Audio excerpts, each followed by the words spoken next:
Okay, how's it going, everyone? Hope everyone had a nice spring recess. I know I did. Let's jump right in. All right, so to review with the war class, we talked about what modern war looks like, the causes, and that was greed, grievance, and opportunity, plus the failure of the bargaining, or what we'd call the war trap.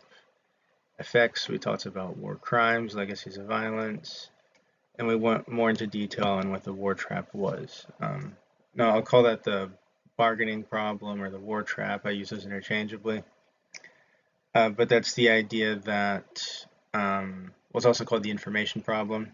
It's the idea that two states go to war, both thinking they can win. One of them is wrong.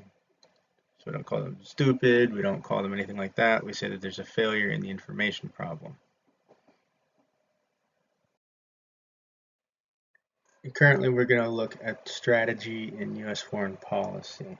So by that I mean we're going to talk about the history and definition of what we mean by strategy, its components, so the two main being resources and objectives, and then modern U.S. strategy and its limitations. Uh, Most experienced people have with strategy doesn't really go beyond board games. Ancient Persia is actually where chess was invented. Um, yeah, Risk, which my 12-year-old cousin always kicks my butt in, and then Settlers of Catan, which my wife I don't think has ever lost in. I've never played Stratego. You can probably tell by the fact that I'm such a nerd. My go-to strategy game is Total War Warhammer. During COVID, I racked up over 1,000 hours in it. Not proud of that, but it's pretty funny. But beyond being a way to play video games or board games, there's actually a long history of strategy. Some of the first books are History of the Peloponnesian War, The Art of War by Sun Tzu. Of course, anyone who's read it knows it's more about avoiding war and picking your battles wisely. Some, like The Prince by Niccolo Machiavelli. I'm just kidding, that's not actually the cover.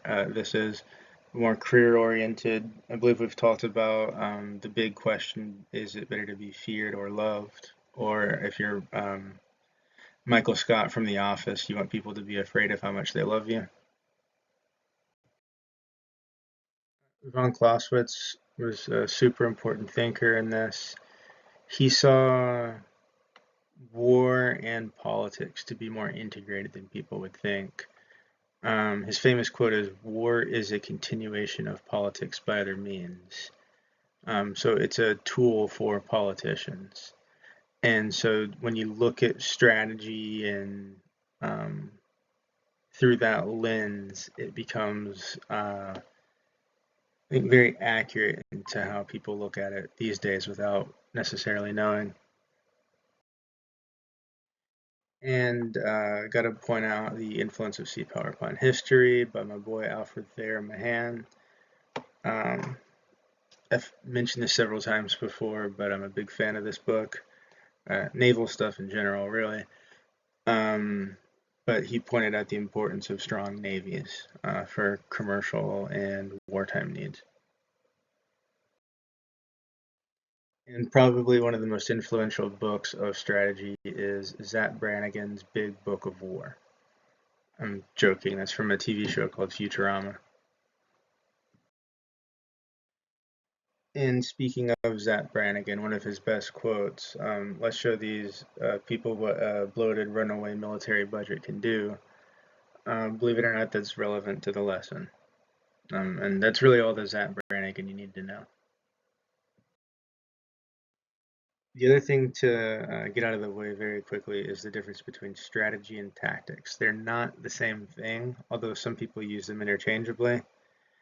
It's very easy to confuse that because the main difference is scale. And when we talk about strategy, we talk about large scale plans. Um, but when we're talking tactics, we're talking small scale. And this can be the same thing, except for scale. So I found just a basic flanking maneuver. Two examples of one. The one on the left is Germany flanking through Belgium to attack France on a much larger front during World War II. We would call this strategy because it's such a large scale. And on the right, we have basically the same thing going on. You see the red lines at the bottom are the Confederates flanking the Union Army at the Battle of Gettysburg. But we call that tactics because it's smaller scale.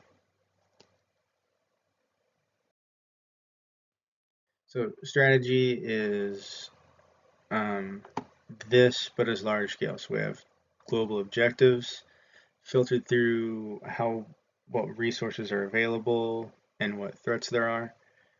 And then how a state navigates through all this is how we would think of as strategy.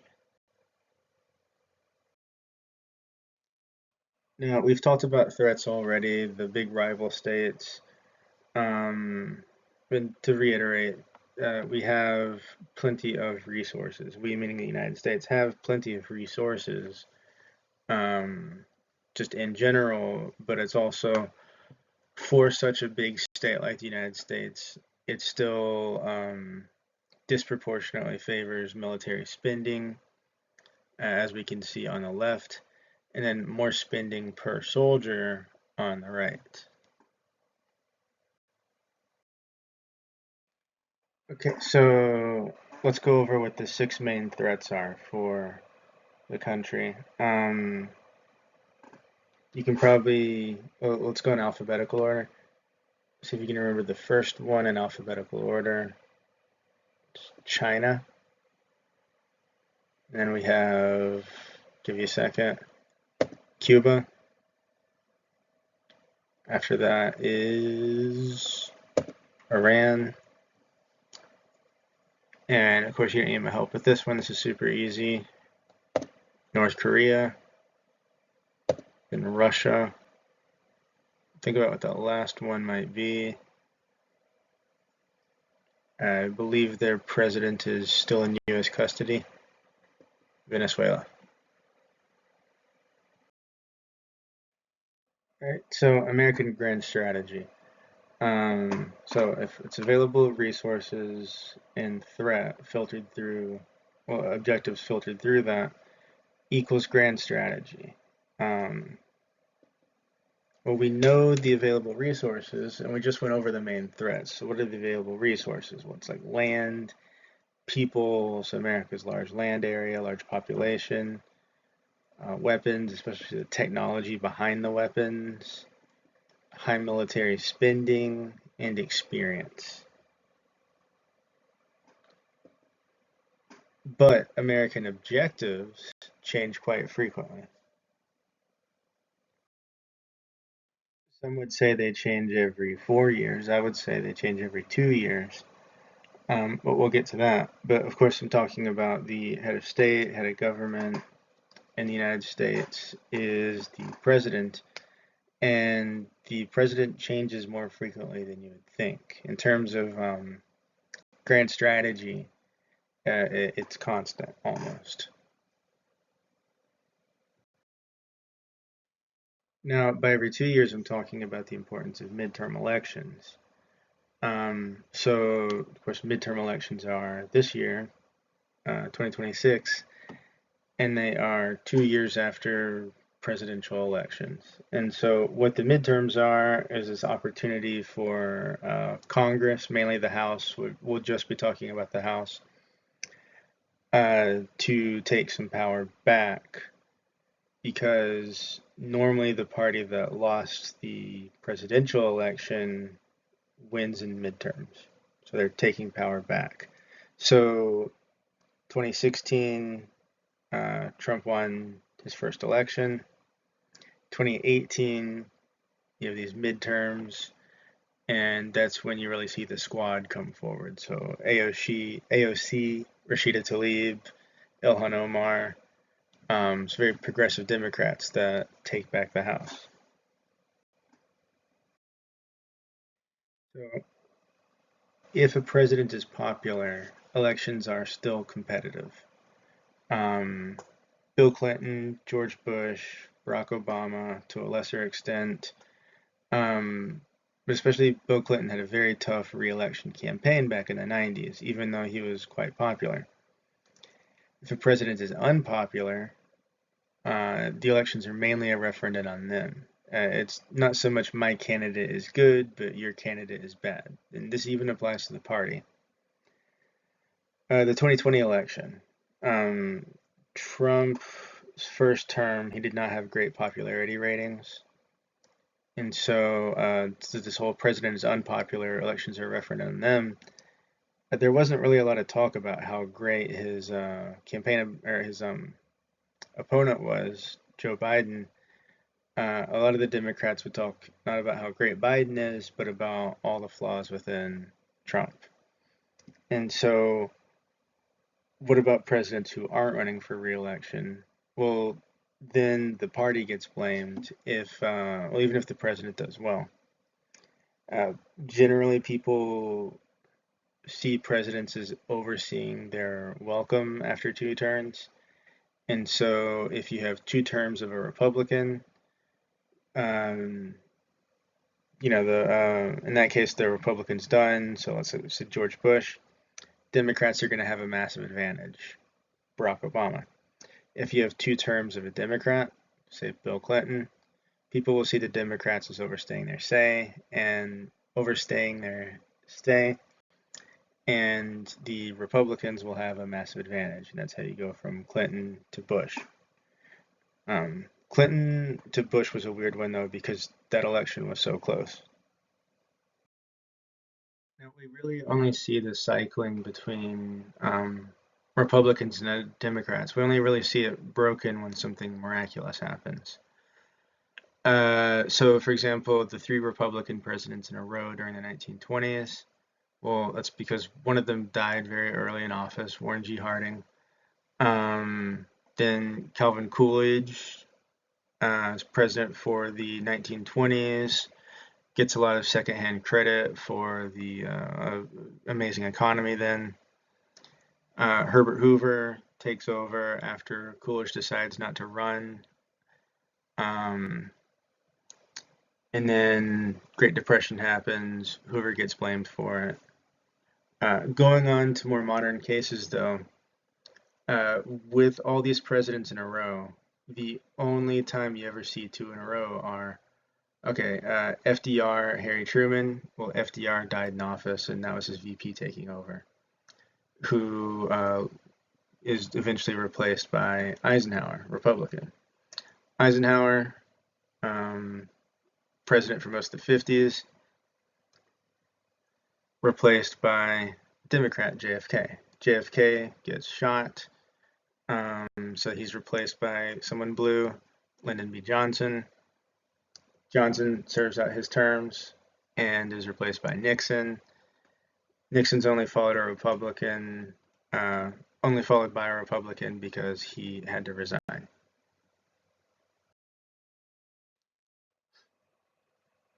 All right, so those Republicans, especially with all the corruption in the Nixon administration, they decide to go with someone who's trustworthy and all around seen as a nice guy, Jimmy Carter, and it doesn't go well. A lot of it Jimmy Carter's fault, a lot of it not. The buck's got to stop somewhere, so we're just going to blame Carter. Replaced by Reagan. And then Reagan to Bush, we're going to talk about in a second. It's probably the only modern case of a Republican being replaced by a Republican, or a president being replaced by someone in their own party, without the president dying or resigning. The most recent case of that is, of course, the other most recent case of that is Calvin Coolidge to Herbert Hoover. And then since George H.W. Bush, you got a Democrat, then a Republican, then a Democrat, then a Republican. And then one of the best examples of how this goes is with the swing elections, we have from 2009 to now, it's Democrat, Republican, Democrat, the same Republican. This is important because Democrats and Republicans have very different approaches to foreign policy a lot of the time, but they can only make their plans 2 to 4 years out.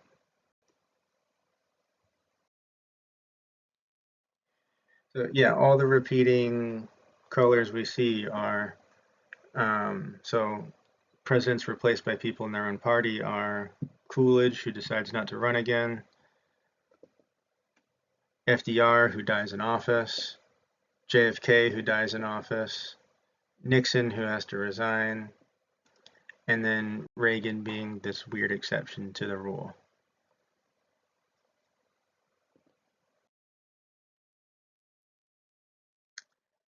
Now, Coolidge, like I said, is able to foster and then be replaced by another Republican because the economy is so great. He's getting a lot of credit for that. And at the same time, he decides not to run again. Coolidge hated being president, famously, famously very quiet. His nickname is Silent Cal. He's sort of known for being very quippy and kind of a jerk. After an opera once, someone asked what they thought or what he thought about the singer's execution, and he said he's all in favor of it. That might take you a second. And then what was the other one? Oh yeah, a woman famously said she bet her friend that she could get him to say more than 3 words, to which he replied, "You lose." And then Reagan and Bush, we'll get to that in a second. But yeah, Calvin Coolidge, famously man of few words. That was his statement that he does not want to run for president again. So Hoover gets the nomination. Republicans still writing the credit from the 1920s. And then Republicans get the blame for the Great Depression that the 1920s caused, leading to FDR. But yeah. Coolidge, though, I've always had a soft spot for because he's funny and he's a dog person. Now, Reagan was super popular in his day. He famously won 49 states. So the biggest electoral college victory since 1936 being FDR. Yeah, only Minnesota went against him, and that was Mondale. Modern politics can almost, if you ask a person how they feel about Reagan, you can pretty much tell most of how they feel about everything else in politics. Republicans almost deified him. So they make a point of Pence used a, so former Vice President Mike Pence made a point of using Ronald Reagan's own Bible for Pence's inauguration ceremony. Democrats, people on the left, tend to not like him as much. There was to a certain extent, every president is accused of being the Antichrist, but because his full name is Ronald Francis Reagan, and each of those words has 6 letters, so it's 666. People who had spent way too much time getting invested in politics, a lot of them were convinced that he was the Antichrist. So widely loved on one side, widely hated on the other. As time goes on, his reputation has gone from overwhelmingly positive to what we'll call mixed.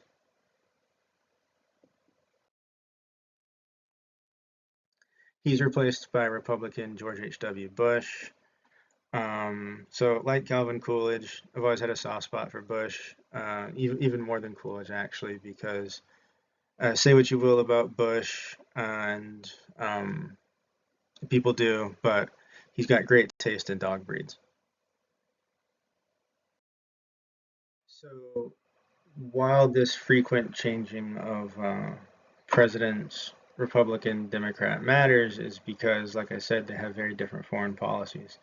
Great example of that was honestly not that relevant when I was planning this, and then it became super relevant, was the Obama nuclear deal, or Joint Comprehensive Plan of Action. But it's this idea that as long as Iran promises not to pursue a nuclear program, they can have nuclear material for research, medical research mainly.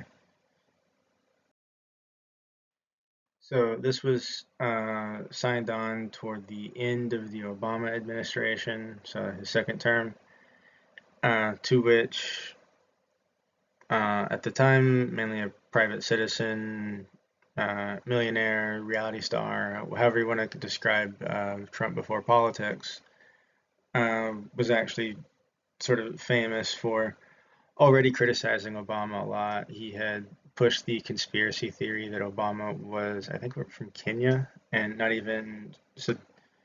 There's these demands for Obama's birth certificate, and I believe he showed it, and they said, no, we want the real one. So there's already that, but then uh, went after Obama for signing the deal with Iran. And wouldn't you know, Obama is actually replaced in 2017 with newly elected President Donald Trump. And as you would expect, very early into the first Trump presidency in 2017, sorry for the background noise, it's my dog walking, he reversed the nuclear deal. To which Iran was like, what the hell? Why did you do that? I don't know if I can hear my dog drinking water, but then, of course, Trump, after taking power in 2016 election, 2018, Democrats take the House in the midterms, so it's a split government, so Trump isn't able to do as much. Um, so it's very unstable to deal with.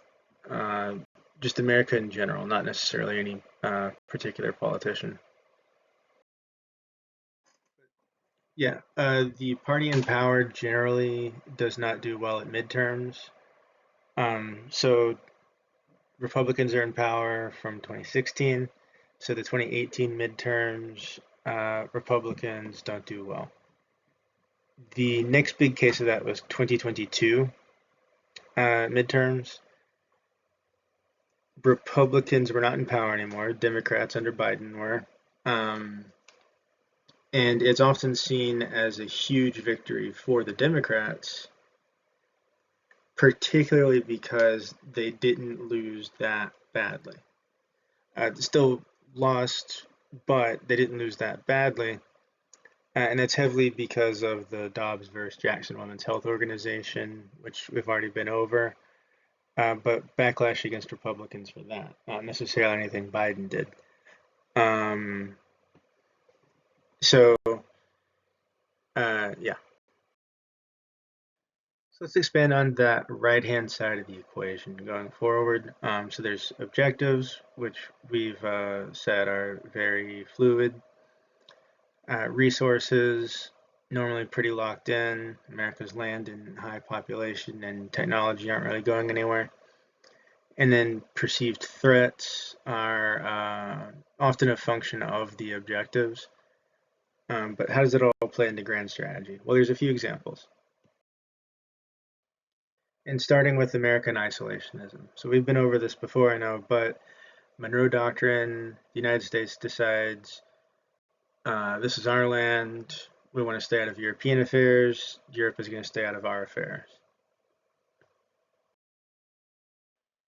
America comes in at the end of World War I and comes late to World War II, but along with the Soviet Union plays a super decisive part of the Allied victory in World War II. Of course, that kicks off the Cold War.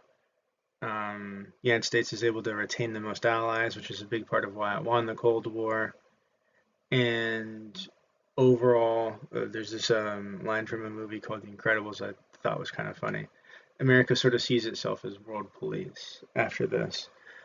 So it ends up making this deal with a lot of the world. This deal is that Europe and most American allies don't have to spend a lot of money on defense, which is nice because defense is super expensive. The best case of this is Japan. It's legally not allowed to have a military, and America acts as the Japanese military. The trade-off, so Japan gets to save all this money, Europe gets to save all this money by having small or no militaries, but for one thing, they're super dependent on the United States, and two, you don't want to live off the kindness of strangers. You don't want to live off the United States because it can adopt this world police rule, which is especially what happened during the Cold War and the War on Terror. Now, one of these policies of, we'll call it world policing, was the Vietnam War, which I know we've taught to death in this class, but we're going to keep talking. The threat was something called domino theory, or this idea that if Vietnam becomes communist, it's going to knock over and make all these other states communist as sort of a contagion effect. And so, yeah, Cold War belief in the contagious effects of Marxist ideologies. When we say communist, it's pedantic, I know, but when we say communist, we don't really mean communist. Used to justify the Vietnam War to the American public. And believe it or not, this was actually quite popular at the beginning. It changed when the draft was instituted and people had to have more skin in the game. But especially with that early war optimism, sort of what we talked about last week with the whole home by Christmas mythos, it's just the escalation in Vietnam is really what became unpopular.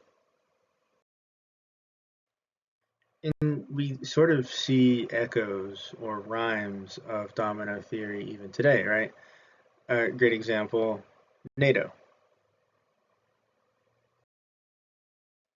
Now, Ukraine is not a member of NATO, which is very explicitly a deal to the Russians. Um, but as Ukraine got to be closer and closer aligned with NATO countries, that was a big justification for Russia to invade it, or it's believed to be a justification for Russia invading Ukraine. But another, Marxism isn't part of the equation in this domino theory, but this whole contagious effect. NATO's expanding east, Russia's expanding west. You have all these great powers, and then the small ones in the middle, like Ukraine, are likely to get squeezed.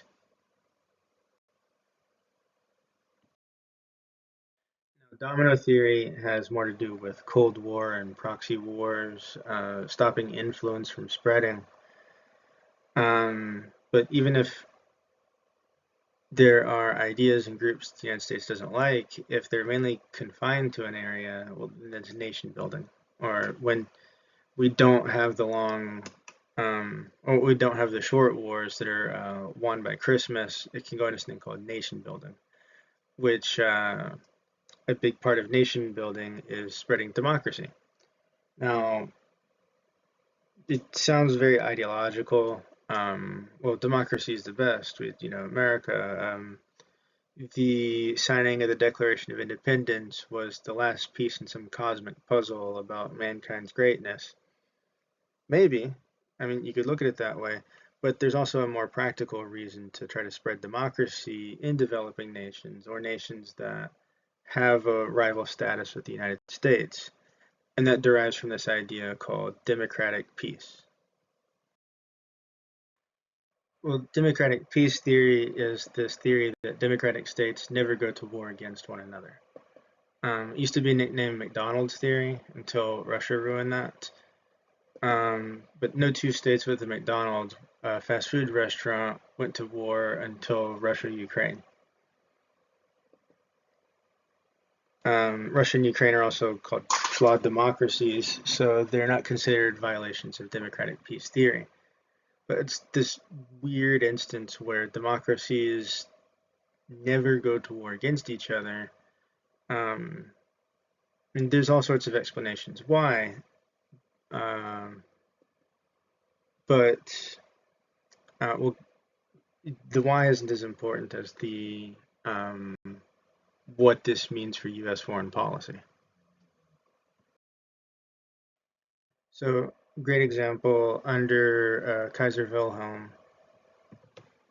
So, Kaiser Wilhelm, obviously Kaiser in a constitutional monarchy, ended up going to war against a lot of democracies, mainly the UK, France, US. And this even cut across alliance entrapment dynamics and stuff like that. Probably don't need me to tell you, but under a dictator, fascist dictator leader, Germany was also, you could say it was an issue to peace, the same way you could say Jeffrey Dahmer had a few personality quirks. It's massively understated, but as a democracy, Germany and the US and other democracies get together quite well. That was the idea behind Afghanistan, is the US is going to come in, remove the corrupt government that barely even exists there in the first place, hunt the Taliban, and establish a democracy. I apologize if you hear my dog snoring in the background. He's quite loud right now. But the idea is you have a place with not much infrastructure or any ability to have a democracy. You need a certain level of wealth for democracies to occur. You go in there, you put a ton of investment, ton of troops to stabilize stuff, have people have elections. These elections will run off the corrupt politicians that are holding, in this case, Afghanistan down. And then you're going to have a democracy. And it's going to be totally westernized and stuff like that. That's the idea, which is different than democratic peace theory, because it's democratic nation building. But yeah, the idea, going back to the McDonald's theory, that Afghanistan is going to have McDonald's and baseball and bluegrass music and superheroes and stuff like that, ended up not being the case, right? And this was even parodied on Family Guy, where they're in Afghanistan, and then a soldier comes up and just says, "Hey, democracy just kicked in." So Afghanistan goes from this to this, or this to this. But the thing is that the point I'm getting at is that this democratic nation building theory was ridiculed as a joke or unrealistic. That just at some point democracy is going to kick in and everything's going to be okay. The problem with that, not democratic nation building, but the criticisms of democratic nation building, is that it's already happened before. And I'm not talking about Germany. You see, after World War II, the US occupied Japan and, believe it or not, did democratic nation building. And the barber shop and the Santa Claus and all that's one thing, but McDonald's, baseball, bluegrass, superheroes. We'll take a look at Japan today. And you don't see literally that, but you see its own distinct take on these different things. And that's not a function of democracy, it's a function of cooperation and cultural exchange and Japan's own personality being brought up into these things, especially with superheroes. Point being is that democratic nation building is a real thing. It's just the one big issue. And that big issue is ultimately that Japan is not the same as Afghanistan, which I know is a very bold statement. I'm being sarcastic um, about it being bold, of course. But Japan already has that level of individual wealth needed for democracy to occur that Afghanistan just didn't have. And we're not talking about a high degree of wealth, but we're talking about more than just very basic infrastructure and people having enough buy-in in society. Additionally, there's the issue of Afghanistan not having drawn its own borders. So you have all these people packed into this artificial country that don't really like being together and identify with people in other countries more. Whereas Japan, I mean, there's internal beefs in Japan like any other country. Speaking of, northern and southern Chinese can't stand each other a lot of the time. And Japan has similar beefs. Of course, in America, we have similar beefs with, the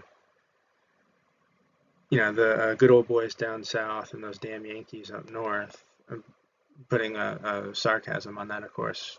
No, I have no personal beef with Northerners. But Japan's all one compact island nation with a lot of homogeneity, people who want to live together, where Afghanistan is not that.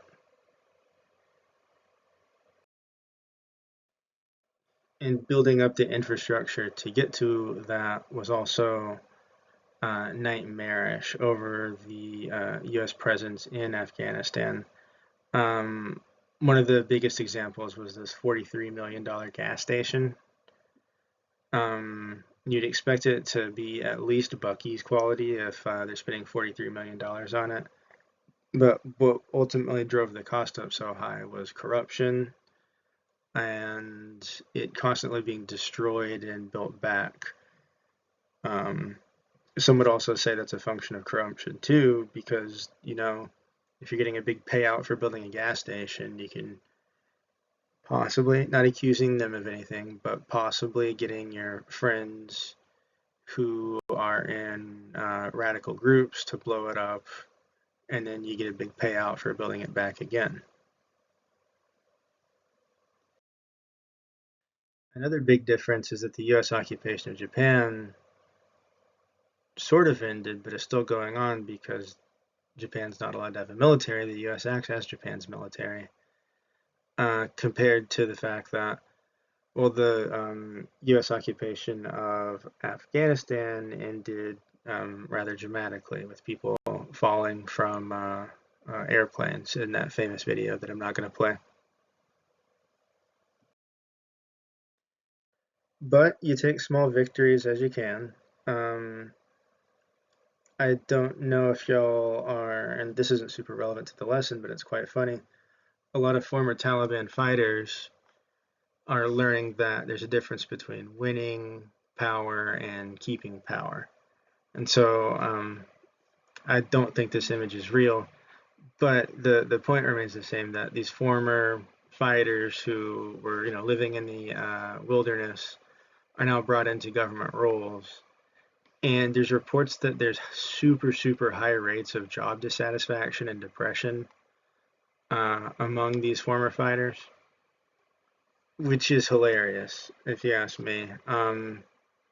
The idea that, they are already having a bad day, they've got their coffee, they've got their suit on, they're walking to their desk to go do some administrative crap they care zero about, and then they pass by the office TV and just sort of pause when they see bombs going off in Iran or something like that, and they just sort of reminisce about the good old days back when they were terrorists instead of civil servants.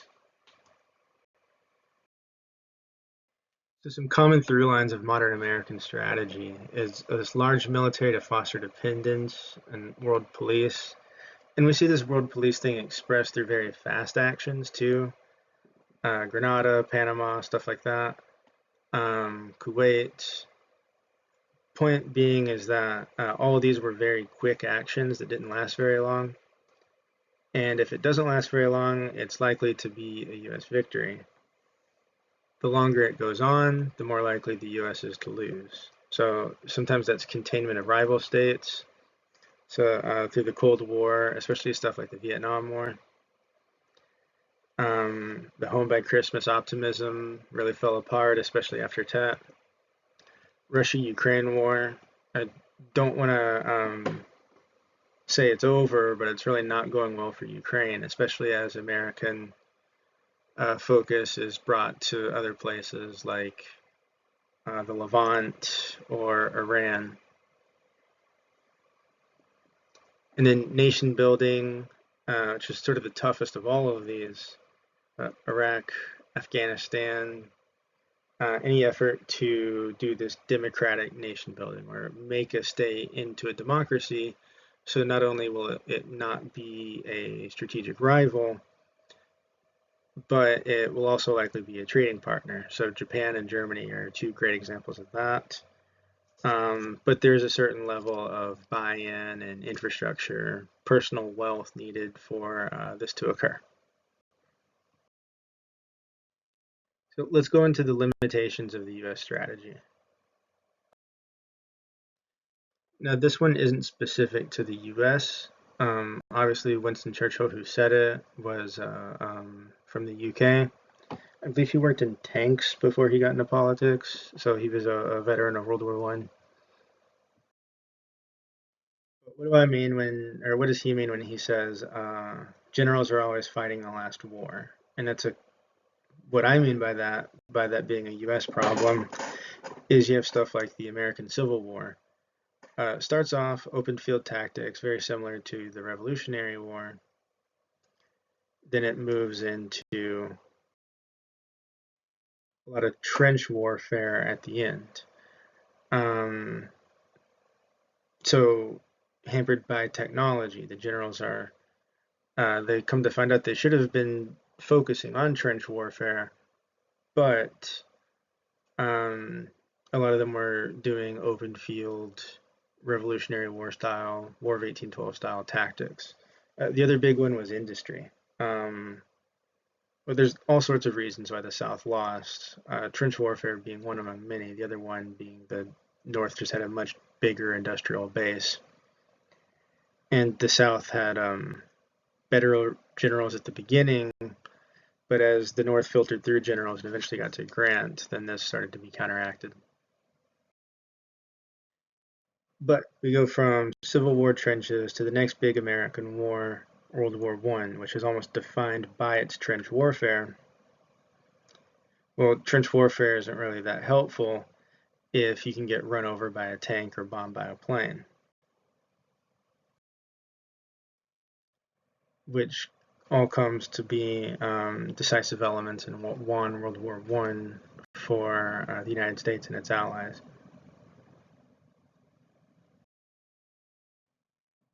So, fighting the last war, as generals are wont to do, World War II breaks out, or you'll know what I call it, World War I Part 2, breaks out, and tanks and planes are huge elements in that. And that's even what really ends the war in Germany. But what ends the war in Japan is something far more dramatic. Nuclear war, or the threat of nuclear war, is a better way to put it. Now, it had already been acted upon twice with Hiroshima and Nagasaki, but the threat of being nuked more was a big part in Japanese surrender. If Japan had known that the United States only had 2 nuclear bombs, it's likely it would not have surrendered. So the threat of nuclear war comes to define the last war, or it comes to end the last war and define the current one, which is the Cold War. I misspoke when I said the current one. It is not currently the Cold War, but current after World War II. I should have been more clear. And then we have this whole MAD issue of war. Any nuclear state is going to avoid war with another nuclear state because they don't want to end all human life. So they have these third parties, proxy wars. So the Korean War being a great example. So Soviet-backed North Korea and UN-backed South Korea.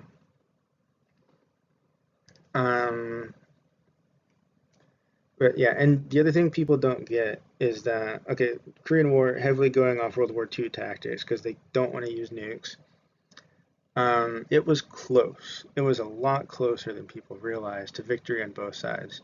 September 14th, 1950, the coalition forces are pushed all the way to Busan or Busan or however you want to pronounce it, the city from the zombie movie. Cut to just a few months later, or just a month later, you have the landing at Incheon. North Korean forces are pushed all the way back to the mountains in North Korea. Pyongyang, the capital of North Korea, even goes into coalition hands. You can see between June 25 and November 25, Seoul, the capital of South Korea, changes hands twice. And then there's the Chinese counterattack, which pushes so July 27, 53. By then, the Chinese counterattack pretty much lost steam and pushed all the way to the 30th parallel, where it was a tie. So, point being, the new generation of war really breaks this whole fighting the last war thing because it's more proxy wars and nation building, which is tough for a lot of reasons.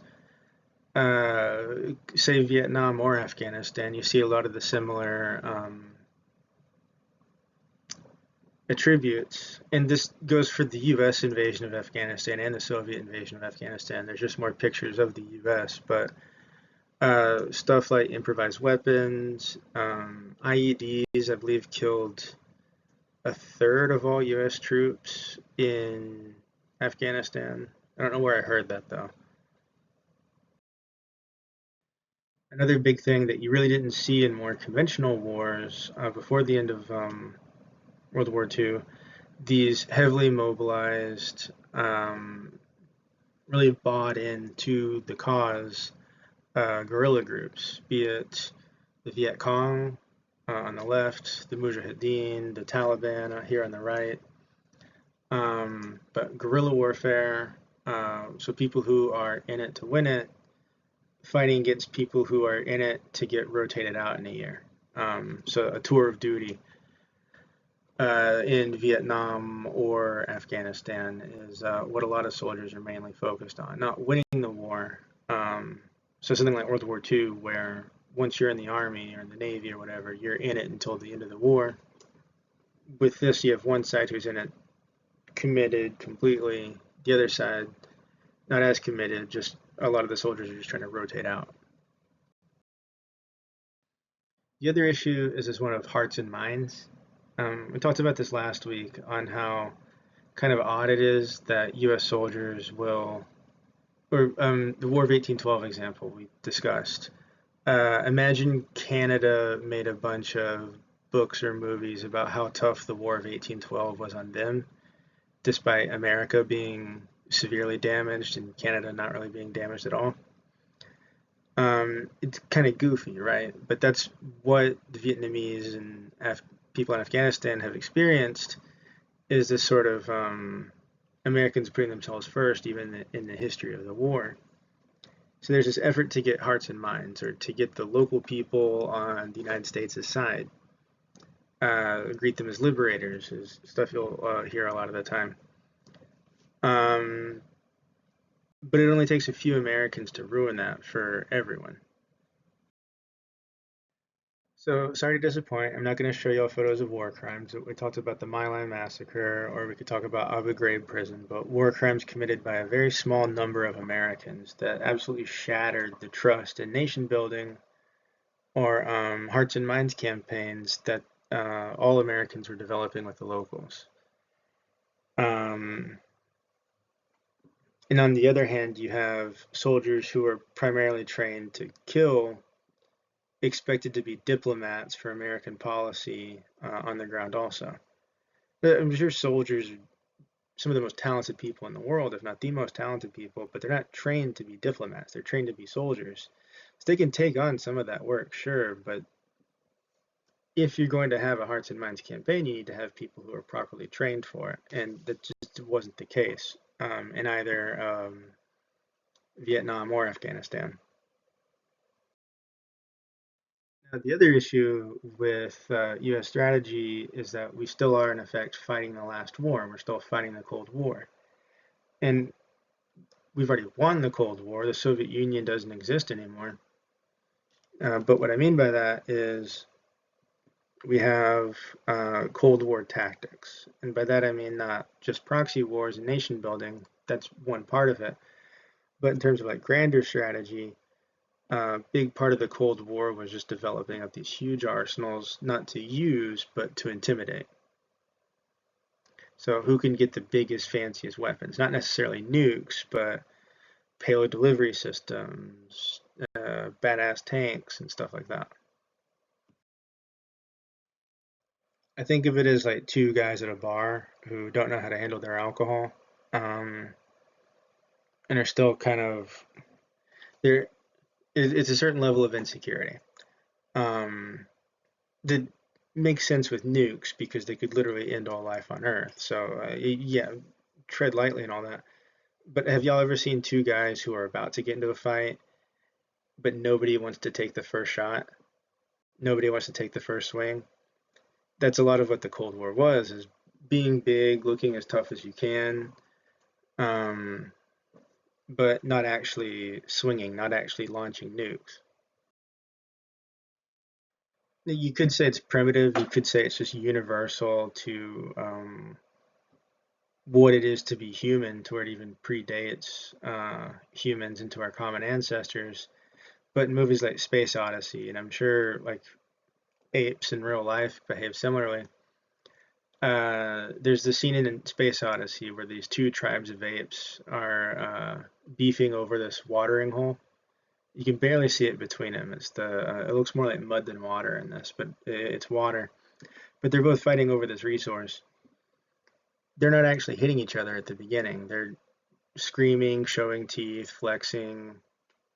That's a lot of what developing badass weapons, really cool, really high tech weapons is about. Is not necessarily using them, but intimidating, so you don't have to use them. I think flexing is a really good metaphor. Think of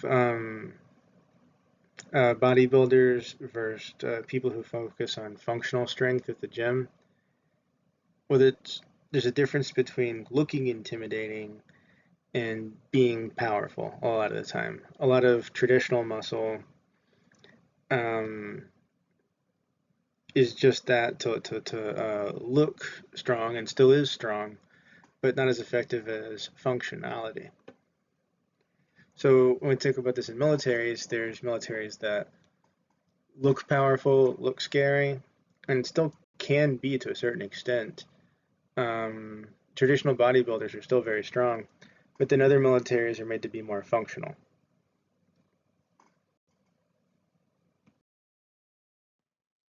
There's a really good article about this. Crude Calculations by Coe and Markowitz that talks about this dynamic. Ultimately, one reason a lot of, we'll call it traditional or militaries that are made to look intimidating don't actually do well during invasions is because they can't keep up with costs, especially the cost of running the military versus whatever perceived benefit to conquering another state is. The math just isn't mathing, as they say. So a great example of this is the F-35 Lightning II. It has a lot of pros. It's integrated screens, a head-mounted display. So your helmet, or the pilot's helmet, can look down and then see the Earth, like through the jet, because of what a good communication and display system this has. Advanced targeting, super maneuverable. It's essentially a supercomputer first and a jet second. A remarkable feat of engineering, but it's not the most practical. It needs this giant runway to take off and land that most airfields can't accommodate. It is a massive price tag, even among fighter jets, which are famously ridiculously expensive. And it's wildly expensive even just to maintain. So even if someone gave it to you as a gift, um, most states wouldn't be able to comfortably pay for it. And it fails to launch about 10% of the time. And this stuff is so sophisticated, it's very delicate. So you have this, when it works, it's incredibly powerful, incredibly cool, incredibly sophisticated, but it's expensive and not that effective. It's not designed to be effective, it's designed to be intimidating. Now we look at the effectiveness on air campaigns and proxy wars. You have stuff like Rolling Thunder. So this massive bombing campaign on Vietnam, um, just this idea we're going to bomb the absolute hell out of them, and that's going to give us leverage in the war. We're not going to use nuclear weapons, but we're going to have basically the same energy output as several nuclear weapons. Well, as we just went over, jets are famously super expensive, and if you're the Vietnamese, there's a super cheap alternative to that: tunnel networks, which made Rolling Thunder, among other things, made Rolling Thunder ineffective. Or we can go back to what we talked about last week with the THAAD and Patriot interceptors being absolute clowned on by $50,000 drones. So to recap everything, there's the history and definition of strategy, the components, main being resources and objectives. Resources are quite static, so are threats, but our objectives are pretty variable because of different policy setters, especially President and Congress. And then modern US strategy and its limitations. All right, I hope you're all able to get some time outside in this beautiful weather. I look forward to the presentation on Thursday. See ya.